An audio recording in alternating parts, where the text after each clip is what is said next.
প্রতিবারের মতো লুটেরা গোষ্ঠী যেভাবে বিজয়কে ছিনতাই করেছে, এবারও ঠিক সেভাবেই ছিনতাই হয়ে যাবে। আমি বলতে চাই যে আমাদের যে মুক্তিযুদ্ধ 1971 সালে যে মুক্তিযুদ্ধ, সেই মুক্তিযুদ্ধে এদেশের মানুষের কিছু আকাঙ্ক্ষা ছিল। সাধারণ মানুষের যে আকাঙ্ক্ষা ছিল, সেই আকাঙ্ক্ষা ছিল একটি শোষণ এবং বৈষম্যহীন বাংলাদেশ গড়ে তোলা। কোনো অভ্যুত্থান, এটা তো সঠিক, এতে আমার কোনো দ্বিমত নেই। সাধারণ মানুষ তারা কিন্তু তাদের কাছে আপনার 71 সালের যে মুক্তিযুদ্ধ বা এই যে গণ অভ্যুত্থানের মাধ্যমে তারা সরকারের পতন ঘটিয়েছে, মোটামুটি অনুভূতিটা একই রকম, কিন্তু 71 তো আসলে 71, ওই অনুভূতির সাথে আপনার এই অনুভূতিটাকে মেলানো যাবে না। এদেশের সাধারণ মানুষের আকাঙ্ক্ষা ছিল যে একটি গণতান্ত্রিক বাংলাদেশ ও ধর্মনিরপেক্ষ বাংলাদেশ গড়ে তোলা, অসাম্প্রদায়িক বাংলাদেশ গড়ে তোলা। যে আকাঙ্ক্ষা নিয়ে ছাত্র সমাজ লড়াইয়ে অবতীর্ণ হয়েছিল, সেই লড়াইটাকে ছেড়ে দিলে আসলে হবে না। এটি হচ্ছে যারা লড়াইয়ের মাঠে ছিল, যারা বৈষম্যহীন সমাজ প্রতিষ্ঠা করার জন্য স্বপ্ন দেখেছিল এবং লড়াইটা করেছে, বুকে রক্ত ঢেলে দিয়েছে। এখানে শ্রমিকরা রক্ত দিয়েছে, এখানে ছাত্ররা রক্ত দিয়েছে, এখানে ছোট্ট শিশুও রক্ত দিয়েছে।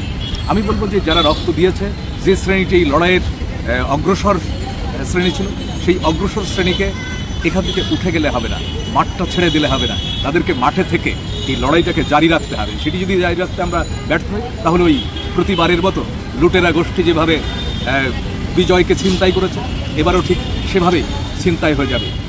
এই সরকার তো কোনো নির্বাচিত সরকার নয়। এই সরকার ছাত্রদের দ্বারা ছাত্র বৈষম্য বিরোধী ছাত্র আন্দোলনের পরিপ্রেক্ষিতে যে একটি সিচুয়েশন তৈরি হয়েছিল, তো এই সময়ে একটি দেশ পরিচালনা করার জন্য এক সরকার দরকার হয়। ফ্যাসিস্ট সরকার পালানোর পর একটি সরকার দরকার হয়। ছাত্রদের তত্ত্বাবধানে একটি সরকার গঠিত হয়েছে। ছাত্রদের তত্ত্বাবধানে ঠিক ছাত্রদের উদ্দেশ্যে একটি সরকার গঠিত হয়েছে। এই সরকার তো কোনো বলতে গেলে নির্বাচিত সরকার নয়। আপনার 5 আগস্টের পর থেকে এ পর্যন্ত তারা যেগুলো কথা বলেছিল যে তারা সংস্কার করবে, সব দিক দিয়েই তারা এটাকে পরিবর্তন করবে, কিন্তু আদৌ কোনো পরিবর্তন হয়নি।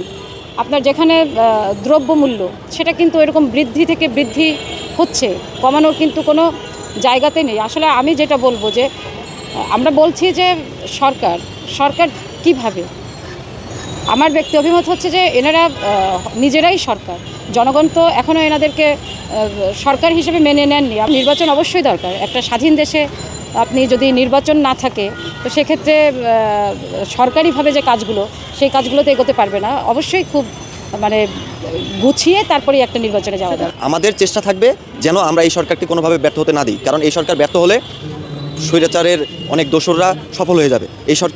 এই সরকারের সফলতা আমাদের সফলতা। কোনো রাজনৈতিক দল আরেকটি রাজনৈতিক দলের নিষেধাজ্ঞা চাওয়া মানে সেটাও একটি স্বৈরাচারের লক্ষণ। আপনারা দেখেছেন স্বৈরাচার তাদের আমলে অনেক অন্যান্য রাজনৈতিক দলগুলোর উপর যথেষ্ট পরিমাণে নির্যাতন চালিয়েছে। তারা হয়তো ঘোষণা দিয়ে কখনো নিষিদ্ধ করেনি, কিন্তু তারা একটি নিষিদ্ধ দলের মতো, বিশেষ করে বাংলাদেশ জাতীয়তাবাদী ছাত্রদল, বাংলাদেশ জাতীয়তাবাদী দল বিএনপির উপর যে নির্যাতন চালিয়েছে, এটি একটি নিষিদ্ধ সংগঠনের উপরেই চালানো হয়। আর কিন্তু নিষিদ্ধ করেনি, কিন্তু আনঅফিসিয়ালি তারা একটি নিষিদ্ধ দলের মতো নির্যাতন চালিয়েছিল গত আমলে।